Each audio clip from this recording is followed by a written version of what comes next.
How you guys doing? Welcome back to your boys right here on BP's Corner, Pro Wrestling Corner. This is your boy Skippy. I'm your boy BP right here. We are here for your AEW review for this week. Man, it was fantastic. I love AEW, especially coming off of Full Gear, the pay-per-view. This is the aftermath of that. And man, I'm going to tell you what, dude. There's nothing like AEW. It reminds me of, like you said last week, WCW, dude. The old WCW back in the day. And because you got Tony Schiavone there, you got Jim Ross, you got the new guy Excalibur, and plus you got the 2 entrance ways. Reminds me of the old Nitro entrances, you know. Yeah. Pretty interesting. And I'm going to tell you what, they came out with a bang here. First match off the bat. Jon Moxley going 1-on-1 against this guy named Michael Nakazawa. I don't know who the heck he is, but evidently he was probably one of Kenny Omega's friends. I don't know, because I did see him, if you watched the little video package before this match, he was in that video package with Kenny Omega, talked to him about something, whatever, I don't know what it was about. But Jon Moxley comes out, and he fucking just beats this shit out of this dude. I gave it 2 stars. The reason why I gave it 2 stars is because it's Jon Moxley. I should have gave it 3. I don't know Michael Nakazawa all that well, but yeah. I give it no stars. Honestly, it was a pretty quick squash match as far as I'm concerned. Yeah, he's a lot more. He don't like give out too many stars unless he has to. I'm a little cheap. Yeah, he's a little stricter than I am when it comes to this. But yeah, I gave it 2 stars just because Jon Moxley. He says 0, but it was still entertaining for what it was because it was Jon Moxley. Yeah, he came out. I love Moxley. Yeah, oh man, and if you guys and his promo was seen, man, not only on him, but Kenny Omega. Yeah. You see his back? Yeah. Holy crap, dude! These guys went through so much crap on the pay-per-view Full Gear, and they put each other through hell, man. It was crazy. Barbed wires, mouse traps, bats, brooms, whatever. They did it. But anyway, Moxley wins that first match. After that, man, he had an interview, and he wanted to challenge anybody that was back in the back AEW locker room. Anybody who had the balls enough to come out, and he said, and challenge him. He wants to fight. No one came out at the moment, but that's what he said. I want to fight. So anybody, any of you wrestlers back in the back wants to fight me, let me know, and we're gonna get it on. Next up, man, Dark Order taking on Jurassic Express here. Marco Stunt and Jungle Boy. What is up with Marco Stunt, dude? That dude is like a toothpick. He's like a male version of Rio. Yeah. Yeah. Honestly, but I'm gonna tell you what, he's fast. This dude is quick, and him and Jungle Boy together, man, it was crazy. The Dark Order does end up picking up the victory here on this match. I gave it 3 stars because it was pretty entertaining. To me, Dark Order wins. They try to get Marco Stunt to join the Dark Order. They try to give him a match. And Jungle Boy says no. And then all of them try to start jumping on both of them. Yeah. And who shows back up, dude? Luchasaurus is back. Yeah. That's a big mean dude. He reminds me of like a Kane type deal, Undertaker, just way he steps over the ropes, the mask and everything. And then, but trust me, this dude is a lot more agile when he can fly across the ring like a cruiserweight. A lot faster than Undertaker or Kane or Big Daddy Cool. Anybody his size did. This guy can move. Yeah, he's kind of like a Dijakovic and exactly. To me, I don't think Braun Strowman can even move that as fast as this dude. No, he's pretty Braun's quick. Surprisingly quick for Braun is pretty quick for as big as he is too. But man, this dude right here, what is he, about 7 foot tall? Look like maybe, I don't know, but he's a big dude, man. I'd say 6'6", somewhere up there. I don't know, but he let these guys have it. He took out the whole Dark Order, coming out there for the save for Marco Stunt and Jungle Boy here. It was interesting to see. But welcome back to him, and he's pretty entertaining. I'm glad to see that he's back. Next matchup, man, our boy, Mr. formerly known as Ty Dillinger, the chairman, Mr. Sean Spears, with his manager, Tully Blanchard, taking on a guy by the name of Peter Avalon and Darby Allin here. It was a great triple threat match for what it was. I give it 3 stars. Joey Janela comes out and runs Shawn Spears off. Yeah.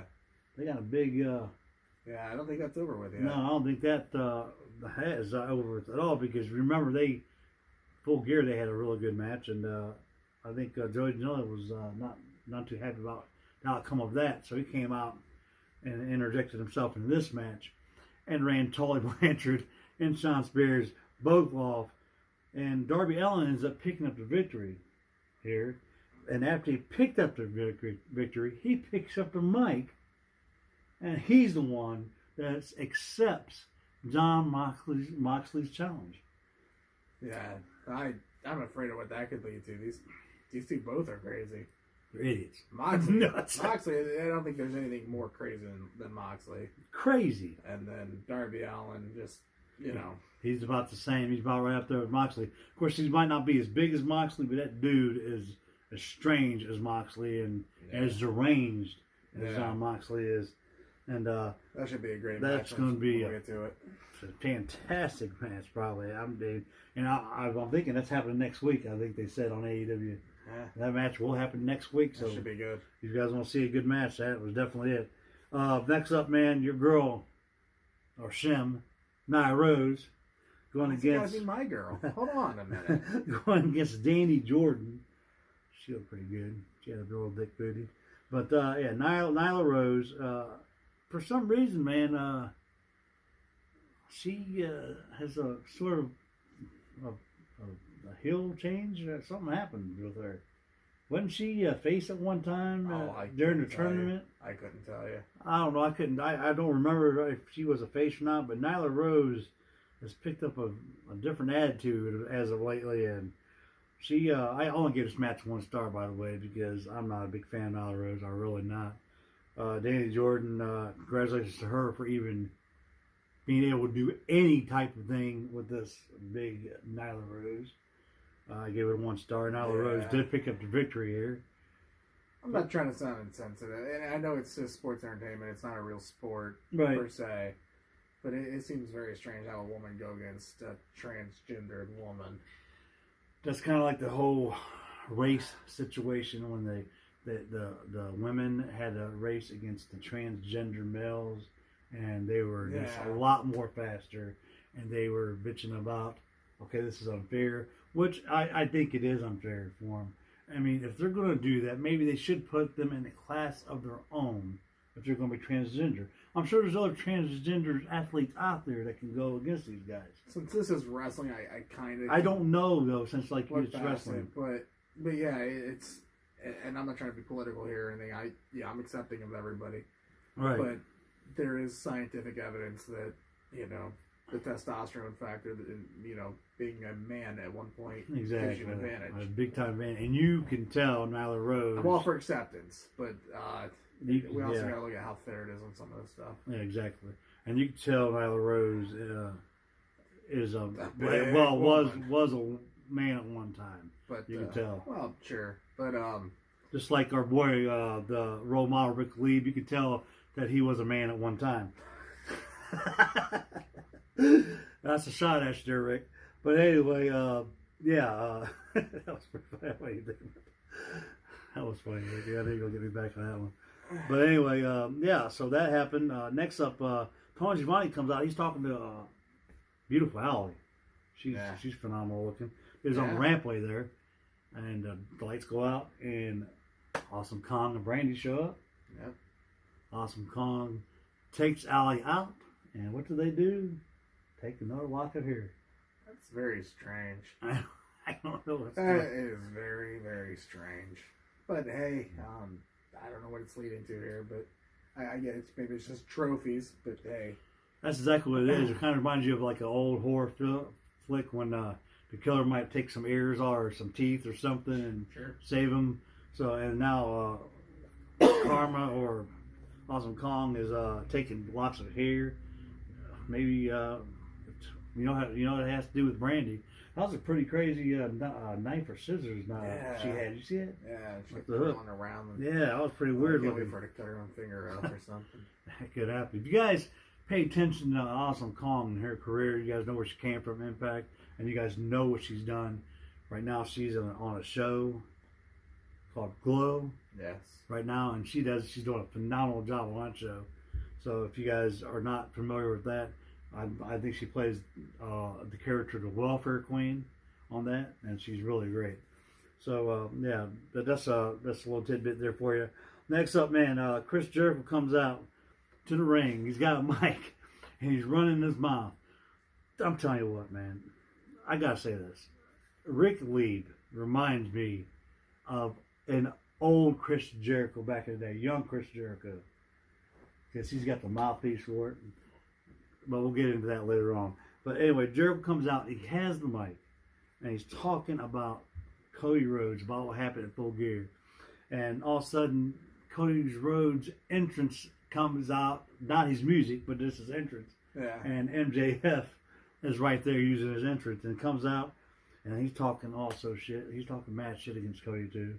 This is what happened. And I'll let you take it from here, man. That was pretty entertaining. One of the best little bit of mic work I've ever seen in my life. Honest to God. Just as Jericho says, here, little birdie. Or no, it starts with MG. And he goes, I heard a little birdie told me that you wanted me to join the Inner Circle. And Jericho says, oh, that's funny. A little birdie told me you wanted to join the Inner Circle. And they just keep going back and forth, and it's like a Bugs Bunny Daffy Duck moment right here. It is hilarious. It just never seemed to end. Rabbit seed, duck seed, rabbit seed. Just this promo in general was just so great. You get Jericho talking about how MJF has a scarf and going into like his good taste and things of that nature, and something about the lines of 25 years ago. A bunch of people were having a little bit of fornication, and they out-popped MJF. MJF's parents might have been watching WCW 25 years ago. And seen watching Chris Jericho, and here's a good shout out against Juventud. Yeah. The crowd chant for Juventud, and that was pretty funny. MJF say, what's a Juventud? Yeah, he was what's a Juventud? And then Jericho told him to Google it. If you remember a couple weeks back, the whole MJF thing with the whole scarf, it was funny. Jericho was like, only ass clowns wear scarves or something like that. And you know, Jericho, he got scarves. Yes. So, Chris Jericho was just so great. And this MJF, I didn't know he was capable of doing this. But these two together are pretty actually funny. So the big question is, did MJF join the Inner Circle? But because Cody Rhodes comes out, he's tired of hearing both these clowns out there going back and forth. So he goes out there and he tries to jump on both of them. Come on, man. You got too many people out there. You just not going to take out MJF plus Jericho and plus whoever this other guy is, Warlaw. I don't even know who this guy is. He's a pretty big dude too himself. Yeah, I don't know who that is either. Yeah, but it looked like it was one of MJF's friends. Again, but are these two with the Inner Circle? That's the question. We'll have to find out. We're going to find next week if done because a lot of questions left there. A lot of questions left there. But them two right there was so funny, Jericho and MJF there in that little segment they had going on. Next up was a rematch from Full Gear. If you guys didn't see this match between Pac and Hangman Adam Page, it was a phenomenal match, and so was this match this evening. You remember they were tied 1-1. I gave this match 4 stars. Pac ends up winning this match, taking out Adam Page. And how he did it was phenomenal fashion, man. He gave him the black arrow and made him pass out. I don't think he tapped out. I think he actually passed out in this match. Now Pac won, man, so it was interesting. What do you think about that? Great to see a good rubber match winner here. I give it 4 stars too. Great match. Pac and Hangman Page. I could watch them almost every week and probably not get bored of this. Yeah, because they're really entertaining. Both these guys are really good.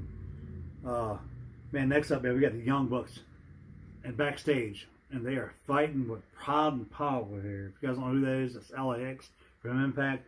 And these guys, they're also part of the Inner Circle.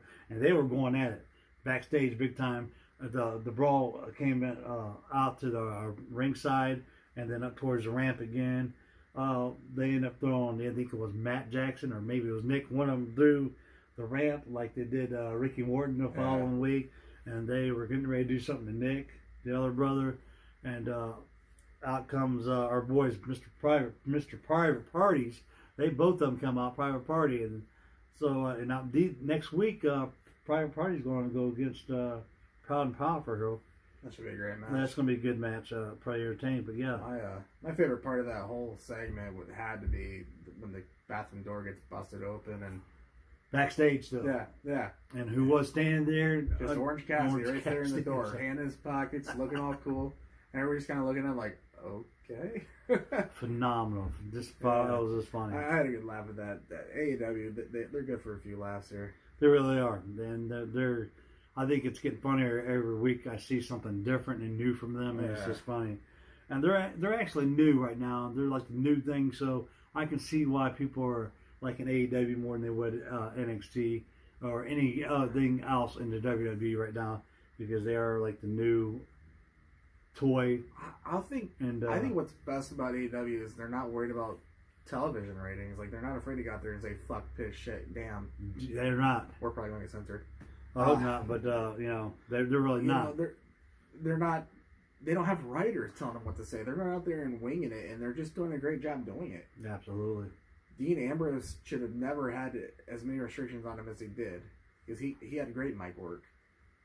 As you can tell, it's John Moxley here at AEW. So and Chris Jericho, you can tell from the WWE version of Chris Jericho and the AEW version of Chris Jericho, two different people. It's like Jericho can be himself more in AEW than he could be in WWE. And don't get me wrong, Jericho was great with what he was doing towards the end of his career with WWE. Yeah, he was. You know, the scarf thing, the list, you're going to get it. Like, all that stuff was great. Classic Jericho stuff. But, to be able to call somebody a whiny millennial bitch, like that kind of stuff that, like, I grew up with this. Right.